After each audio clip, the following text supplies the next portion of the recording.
इमरान खान को पई बढ़िला ओडुआ। पाकिस्तान पूर्वतन प्रधानमंत्री इमरान खान को ओडुआ बढ़ी।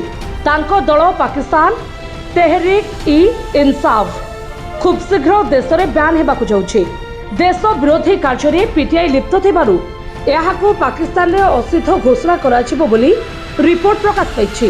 पाकिस्तान रो सूचना मंत्री आता उल्लाह तरार कहते पीटीआई को ब्यान करबा पई गोटे केस करबाकू सरकार निष्पत्ति नहीं। एही मामला सुप्रीम कोर्ट को जीव। पीटीआई को देश में ब्यान करबा पई सरकार को पाखरे प्रमाण रही। सरकार एवं दल विरोध में कार्यानुष्ठान ग्रहण करने को प्रक्रिया आरंभ कर। 71 वर्षीय इमरान खान 1996 रे पीटीआई गठन करथिले। पीटीआई 2018 रे क्षमता को आसीथिला।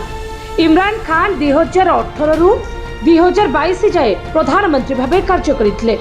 तांको नारे एकाधिक मामला रुजु होगा सहित सेनार हस्तक्षेप जोगु तांको प्रधानमंत्री पद हराइबाकु पड़िथिला। एपरिकी दुर्नीति अभियोग से दोषी साब्यस्त होई फेब्रुआरी मासरे अनुष्ठित निर्वाचन लड़िबाकू अक्षम होइथिले। एसबु सत्वे पीटीआई समर्थित प्रार्थी माने निर्वाचन रे जीतिथिले। ब्यूरो रिपोर्ट जे न्यूज।